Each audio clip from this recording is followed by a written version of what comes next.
Falafel abused the name of Ethiopia's leader, Colonel Mengistu, as we arrived in this market square, seemed to underline that the Ethiopians are unlikely ever to govern here again. Away from the square, the symbolic lion of Ethiopia with teeth of spent cartridges is now surmounted by a liberation soldier. In our 500-mile tour of the Ogaden, we saw no sign of an Ethiopian presence, just the aftermath of their leaving. The key to the Ethiopian collapse in the Ogaden lay here at Gode. 120 miles from the Somali border, it was, amid the poverty of the region, a palatial airbase with a runway big enough to land a jumbo. Its American-made anti-aircraft guns are now manned by men from the Liberation Front. The Ethiopians didn't make much of a fight for it. They left a feast of unused American-supplied rockets and bombs, and beyond, hundreds of thousands of pounds worth of weapons and ammunition. The American sign of friendship underlined the source. For though that bond of alliance has now been broken by the Ethiopians, there was no sign here that the new Soviet replacements had started to get through when Gode fell 6 weeks ago. But pride of place for the liberation forces here was not the airbase, but what was once Haile Selassie's provincial palace. Now riddled with bullet holes, only the old man's effigy in cast iron survives intact. On the way from Gode, an Ethiopian civil airliner brought down by rebel gunfire 2 months before the August victories. Suspected by the liberation forces of being a troop carrier, the telltale state of the planes inside revealed that Ethiopia had indeed used her civil airline to ferry troops.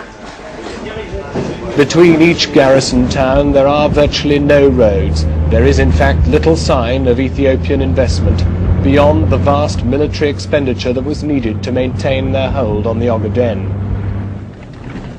The burnt-out shell of an American-supplied Ethiopian tank here at Kebre Daha and 3 charred bodies inside bear witness to more of a fight here in what was the Ethiopian Army's Ogaden Divisional Headquarters. Once again, the ammunition and plenty of hardware still intact. But around the hilltops, more devastation. The aftermath of a battle in which the now Soviet-backed Ethiopians had to use old American-supplied weapons against a liberation movement now no longer supported by the Russians, but still armed by them. And beyond the debris and the barbed wire, the nomadic peoples around whom it is all being fought. Amid the giant ant hills we came across them with their camels and flocks, some of the remotest people in Africa. But even here the shepherds police their flocks with guns.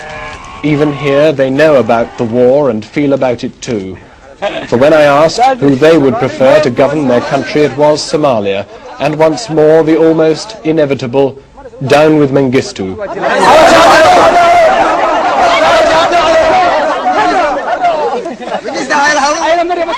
At the next town of Galadi, under massive guard, 200 Ethiopian soldiers captured in the fighting there.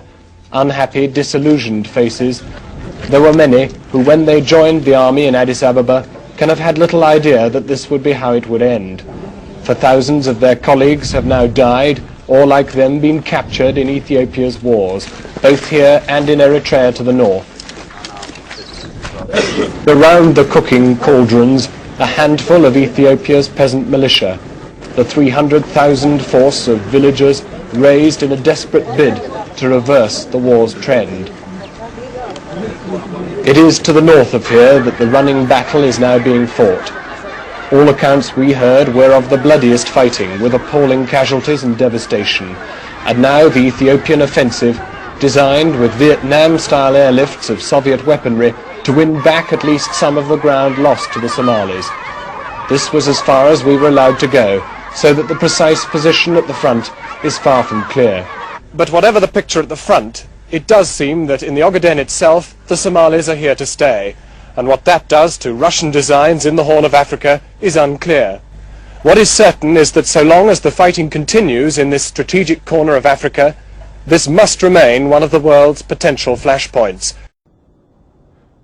The battle was not so much for the town as for the hills and the pass to the mountains beyond. Jigjiga marks the gateway to the highlands, controlling the only road to Hara and the Ethiopian capital of Addis Ababa beyond. It was the headquarters for the Ethiopian Army's 3rd Division. Thousands of men in 5 army camps around the town. They included an entire tank corps, many of whose tanks lie abandoned between the town and the mountains beyond. Tanks almost intact, as many of the Ethiopians fled to the safety of the hills. There were the bodies of some who never made it. The Somalis say thousands died or were captured, but there were few graves, and we were shown no prisoners. It is a war in which the only certainty is the outcome of each battle. As military commanders took us over some of the equipment left behind, we could still hear radio reports out of Addis Ababa claiming that the Ethiopians were still here. Another forsaken Ethiopian tank seemed to reproduce the pattern from further south in the Ogaden. Despite the strength of their weaponry, the Ethiopians hadn't stayed to fight. In the vital Karamada Pass above Jigjiga, no sign of battle remnants, and the Somalis have now pushed on some 40 miles across the plateau beyond. By dawn light, for fear of air attacks, 15 miles above Jigjiga was as far as they would take us, but looking back at the pass, its military significance was clear. Back in the town itself, some of those who'd fled to the bush during the fighting were out celebrating. As in other battle centres we'd visited in the Ogaden, they were out with branches, sticks and guns, chanting abuse against the departed Ethiopians.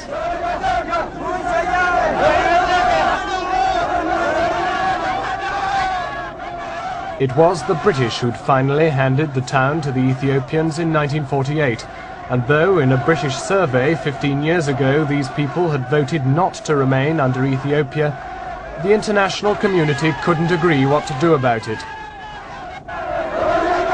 And so it's waited until now, with the Somalis taking advantage of an Ethiopia weakened by inner turmoil and by her change of defense dependence from America to the Soviet Union. At the main Ethiopian tank base, our first view of Russian-supplied armaments. 2 tired Soviet tanks. The Somali Liberation Front claimed these were part of the first batch of elderly Russian tanks supplied via Aden back in April. The Ethiopians have meanwhile claimed that any Russian tanks belong not to themselves or the Liberation Forces, but to the Somali Regular Army. But with no markings, it was an impossible claim to substantiate.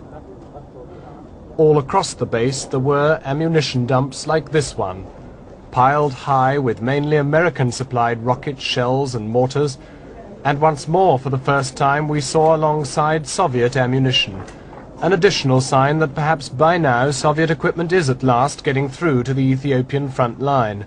Carefully laid out nearby, the remnants of what the Liberation Force claimed was a downed Ethiopian F-5 fighter bomber, tail fins, nose cone and rockets from planes which the Israelis are said to be helping to keep airborne. The fighting now is at Hara, some 60 miles beyond these hills. The Somalis are within sight of their objective. The Soviets are airlifting massive quantities of arms into the Ethiopian force there. But from what's happened here, the Soviet aid seems to have done little to mend the shattered state of Ethiopian morale. And military observers are saying that it'll take direct involvement by Soviet or Cuban personnel to stem the flow of the Somali advance and the collapse of the Ethiopian empire. The commanders who have been involved in the fighting around Hara painted a picture of appalling carnage. They talked of a massive Cuban and Soviet-backed Ethiopian bombing and shelling offensive which started a week ago, of battles in which they had seen no infantry on the other side, of listening in to Russian radio communications from tank to tank, and of barrages of heavy artillery advancing towards them. They talked of the swamping of Somali positions around Hara, and for the first time of tactical withdrawals on their side. One commander talked of having seen white men, possibly Russians, killed in the action. A number of Cubans, too. Private Orlando Carlos is 20.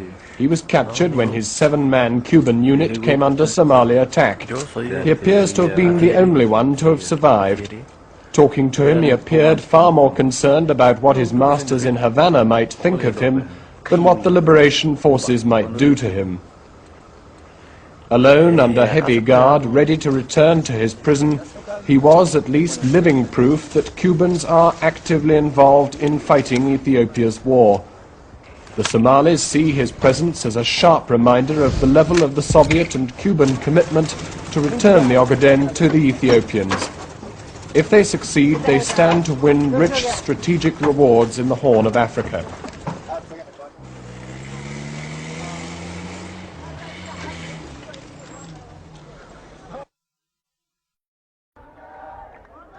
They might almost have been arriving for a victory parade. In fact, they were coming to hear the president speak for the first time since last week's Somali losses in the Ogaden. Coming to terms with defeat at the hands of Cuba and the Soviet Union is presenting very real difficulties. Victory cheering was still the pattern, as in this enormous Chinese-built stadium, the electric scoreboard flashed up the slogans that were to be chanted next. The president's arrival was accompanied by surging security, and as if to divert everyone's mind, a game of football was provided. Though President Barre gave all the appearances of studying the game, his mind cannot have been far from the carnage on the battlefront of the past few days and the enormous uncertainties of the future. When the crowd had settled, his speech was of a continued commitment to back the liberation forces in the Ogaden, and only a glancing reference to his forces having been pushed back in certain places. Intensive behind-the-scenes bargaining is going on by both superpowers in a desperate bid to win influence here in the aftermath of a Somali defeat. Staying in room 27 in this hotel behind me, a very senior Algerian diplomat, allegedly with a message from Moscow transmitted via their ally President Boumediene of Algeria. The Russians are, perhaps surprisingly, still here in Mogadishu. Though 3,000 or more were thrown out, an embassy staff of 10 remain, and amongst them Ambassador Samsonov, chief architect of the Soviet presence here at its peak 3 years ago. It is strongly argued he wouldn't still be here if the Soviets didn't cling to a hope that they can still restore some influence here. Down the road, the Americans too are involved in high-level maneuvering. The Somali ambassador to Washington has arrived, reportedly bearing an American deal of a massive injection of defensive weaponry once Somali regular forces leave the Ogaden. Jon Snow, News at 10, Mogadishu. In 1977, the great powers' attention shifted to the Horn of Africa. As regimes changed, so did alliances. The Soviet Union and the United States switched sides easily.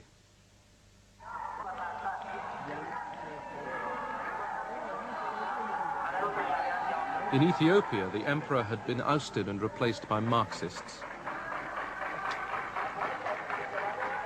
Moscow had a new ally, Colonel Mengistu Haile Mariam.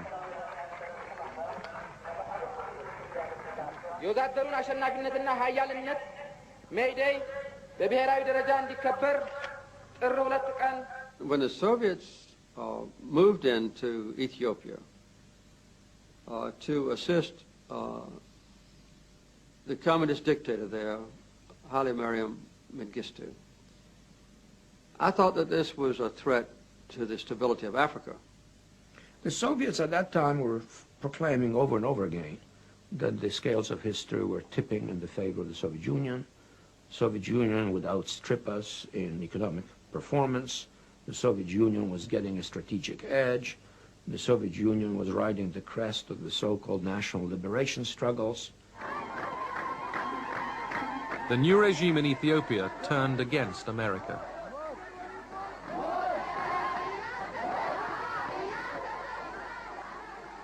Mengistu expelled most of the Americans from Ethiopia in the following months, arrogantly terminated the American aid program. Neighboring Somalia had been a Soviet ally for years. Somalia's army was equipped with Soviet weapons.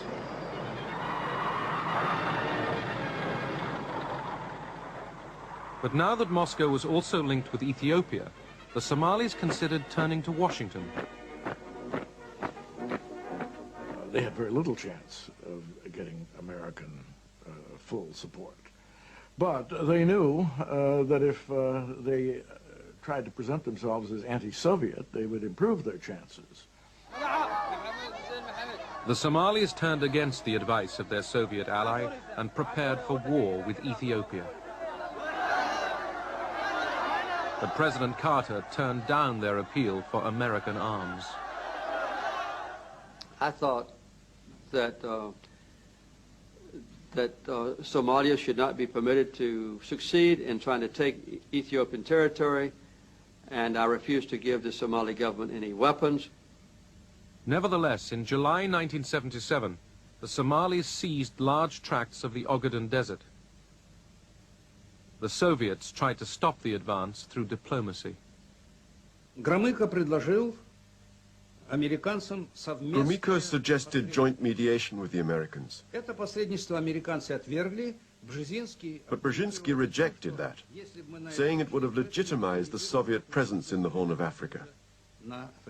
Brzezinski felt that the American presence was legitimate everywhere, but the Soviet presence wasn't.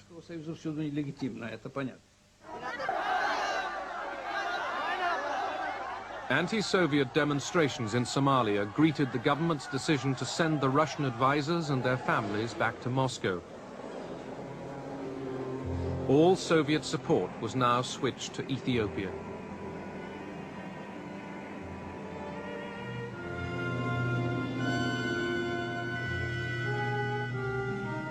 The Soviet Union began shipping in weapons and 15,000 troops to fight in Ethiopia. The troops were Cuban.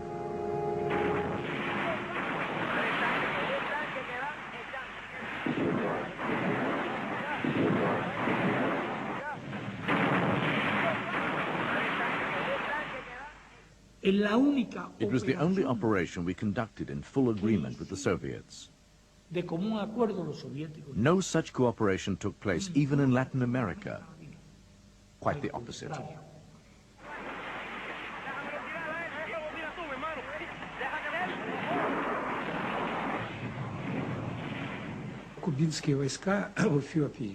The Cuban troops in Ethiopia played a very important role.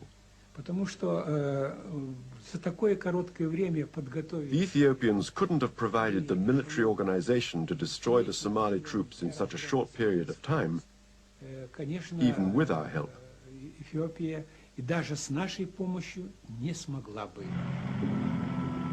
With Cuban troops and Soviet support, the Ethiopians drove the Somalis out of the Ogaden. But Moscow wouldn't let the troops advance into Somalia. Among the Soviet military, we thought about occupying Somalia. But the Soviet government was right not to allow this, because it would have made our relations with countries like the United States of America, Great Britain and others more difficult.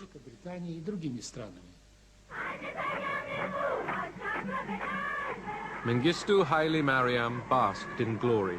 The Cubans and Soviets had saved his regime.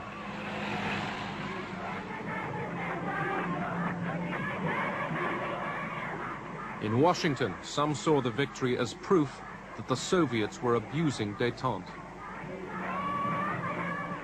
The Horn of Africa was not important to America as of itself, but it was important as a measure and a test of how the Soviets were interpreting détente.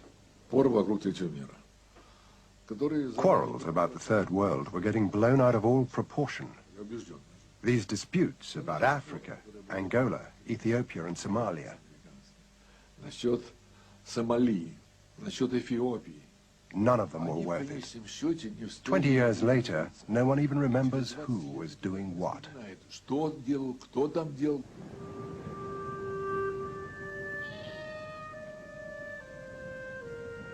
In the hunt for Cold War gains, the superpowers spawned an arms race in the developing world.